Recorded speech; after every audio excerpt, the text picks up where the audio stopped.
क्या कर्ण ने पांचाल नरेश के मना करने के बावजूद द्रौपदी के स्वयंवर में भाग लिया था, मछली की आंख को भेद किया था? आइए जानते हैं।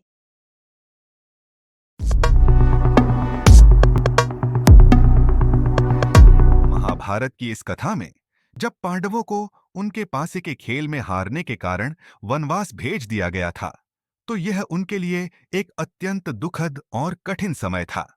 इस कठिनाई के बीच द्रौपदी का स्वयंवर हुआ, जो पंचाल के सुंदर राजकुमार की थी।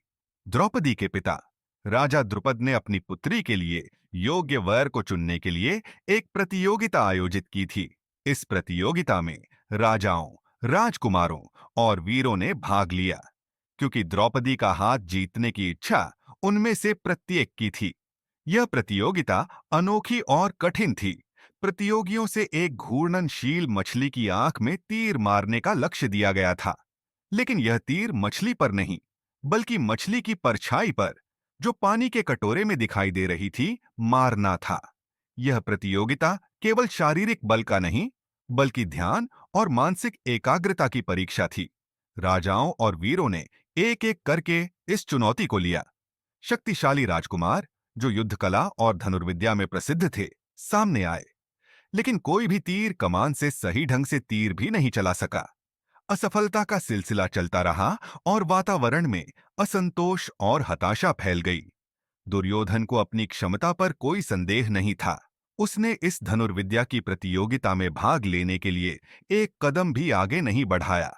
इसी बीच कर्ण, महान योद्धा और धनुर्धर, स्वयंवर में शामिल हुए।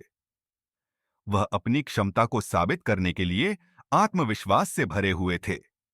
लेकिन राजा द्रुपद और अन्य राजाओं ने कर्ण को नजरअंदाज किया। कर्ण को जन्म से कश्यप कुल का नहीं, बल्कि सारथी के बेटे के रूप में माना गया था, और राजा द्रुपद ने कर्ण को इस प्रतियोगिता में भाग लेने से मना कर दिया। कर्ण इस अपमान को सहन नहीं कर पाए और उन्होंने क्रोध में आकर स्वयं प्रतियोगिता में भाग लेने का निर्णय लिया। कर्ण ने धनुष को तानकर मछली की परछाई पर निशाना साधा, लेकिन जैसे ही वह तीर छोड़ने वाले थे, द्रौपदी ने हस्तक्षेप किया। उन्होंने कहा कि एक रथी के पुत्र को अपने पति के रूप में स्वीकार नहीं कर सकती। कर्ण ने इस अपमान से गुस्से में आकर प्रतियोगिता छोड़ दी और माहौल सन्नाटे में डूब गया। इसके बाद कृष्ण जो इन घटनाओं को देख रहे थे, उन्होंने आम लोगों से यह सुझाव दिया कि वे भी इस प्रतियोगिता में अपनी किस्मत आजमा सकते हैं। कृष्ण की आवाज ने पूरे सभा का ध्यान आकर्षित किया और सभी की नजरें एक साधारण ब्राह्मण पर पड़ीं, जो शांतिपूर्वक खड़ा था। यह ब्राह्मण कोई और नहीं, बल्कि अर्जुन, पांडवों में से तीसरा पांडव था, जो वनवास के दौरान एक साधारण ब्राह्मण का रूप धारण किए हुए था। शुरुआत में सभा में लोग यह देखकर चकित थे कि यह एक साधारण ब्राह्मण है, न कि कोई वीर योद्धा।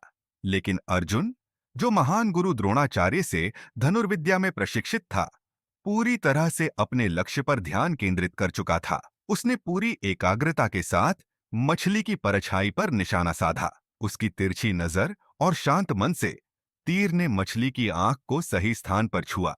सभा में सब लोग दंग रह गए, क्योंकि जो कार्य असंभव सा लग रहा था, वह अर्जुन ने पूरी सटीकता से कर दिखाया। द्रौपदी, जो अर्जुन की कला से प्रभावित हुई, ने तुरंत उन्हें माला पहनाई और उन्हें अपना पति चुना। हालांकि अर्जुन की असली पहचान तब तक छुपी रही।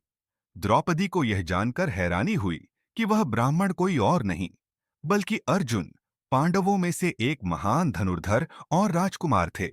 इस तरह से अर्जुन की असली पहचान उजागर हुई और यह कहानी और भी दिलचस्प हो गई। ये कहानी न केवल अर्जुन की असाधारण कला को दर्शाती है, बल्कि भाग्य, भविष्य और पहचान की उलझनों को भी उजागर करती है, जो महाभारत की गाथा का अहम हिस्सा हैं।